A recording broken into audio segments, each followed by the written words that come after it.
Assalamualaikum warahmatullahi wabarakatuh. Sobat Misteri Senyum Mencekam.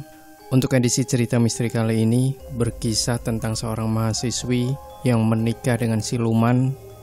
Kira-kira bagaimana awal mula terjadinya pernikahan mahasiswi ini? Simak cerita selengkapnya, sebuah kisah misteri nyata yang berjudul Mahasiswi Menikah dengan Siluman.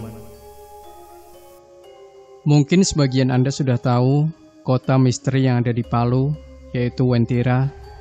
Kota mistik ini memang sangat terkenal di Palu, Sulawesi Tengah.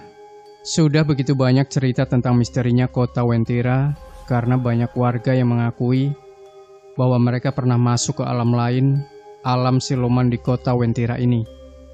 Dalam dunia perdukunan atau di ranah supranatural, banyak orang percaya akan adanya dunia siluman itu seperti di Wentira. Lebih jauh, dalam dunia perdukunan atau dunia para pencari ilmu di ranah supranatural, dalam dunia kegaiban yang akrab dengan makhluk yang disebut jin, kerap terdengar bahwa seseorang bisa nikah atau kawin dengan jin.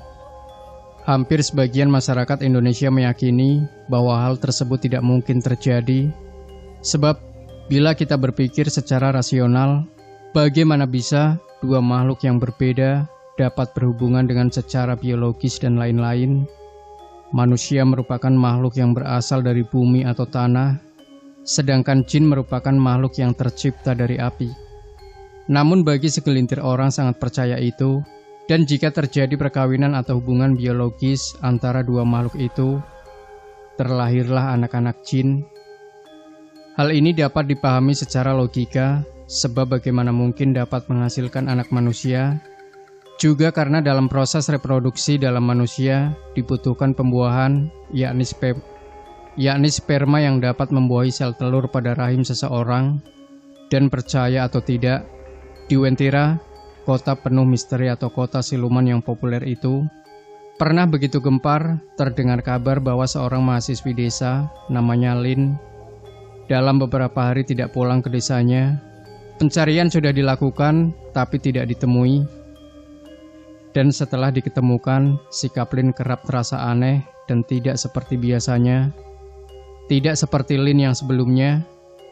Ternyata menurut pengakuan Lin sendiri, dirinya sudah bersuamikan dengan seorang penghuni kota siluman Wentira. Inilah kisahnya, seperti kerap diceritakan kepada masyarakat di sana, bahwa suatu malam, Ardin Aman Lin menceritakan kembali saat dia mengantar Lin Senin pagi itu, sekitar pukul 10:15 WITA, Lin tiba-tiba datang ke rumah Ardin yang wilayahnya masih di desa Sidera. Jarak rumah mereka sekitar 100 meter. Mulanya Lin minta tolong diantar ke Palu, bukan ke Wentira. Bergegaslah mereka pagi itu dari Sidera menuju Palu, yang dipakai berboncengan sepeda motor matic milik Lin, sebab kondisi motor Ardin agak kurang normal.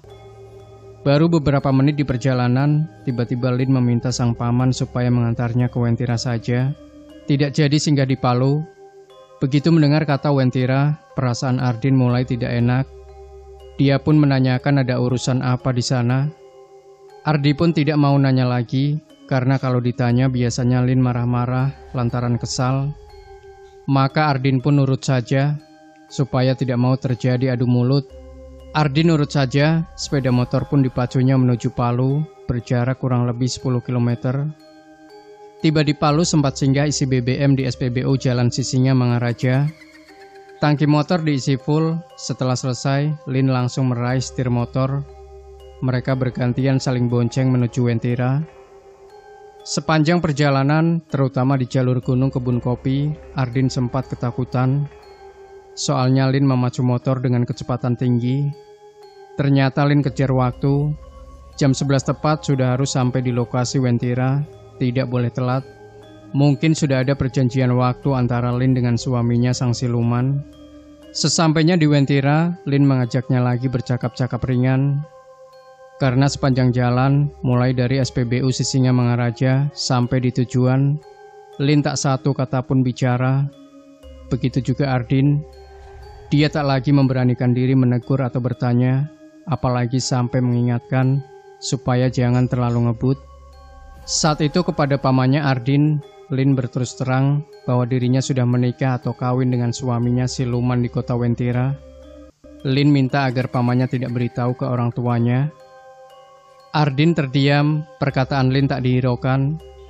Antara percaya dan tidak dengan apa yang baru saja didengarnya. Lantaran tak mau keponakannya marah atau tersinggung. Beberapa menit kemudian, barulah Ardin manggut-manggut merespon ucapan Lin. Setelah itu Lin melanjutkan lagi pembicaraan. Katanya yang menikahkan mereka Nenek Rante. Sosok itulah menurutnya banyak berperan di balik pernikahan dia. Sekadar diketahui di dunia lain, tanah Kaili di Sulteng, nama Nenek Rante lebih dikenal dengan sebutan Manggerente. Nenek Rante lebih dikenal dengan sebutan Manggerante. Fotonya banyak beredar di masyarakat dengan ciri mulutnya mengeluarkan asap. Mungkin karena terpaut usia yang cukup jauh, sehingga Lin menyebut Manggerante dengan panggilan nenek. Sebelum balik lagi ke Sidera, remaja berjilbab ini sempat menanggalkan aksesoris cincin dan kalung yang dipakainya, lalu diberikan kepada Ardin. Tersisa sendal dan baju yang melekat di badan.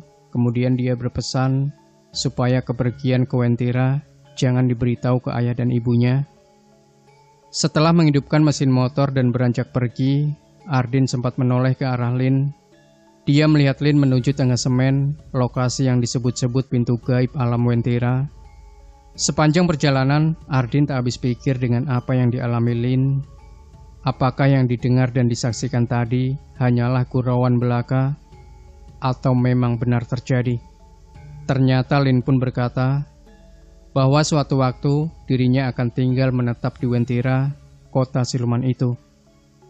Demikian Sobat Misteri Sunyi Mencekam, jangan lupa berikan komentar Anda, like, share video ini, subscribe channel Sunyi Mencekam, dan nantikan terus cerita-cerita misteri terbaru dari kami. Wassalamualaikum warahmatullahi wabarakatuh.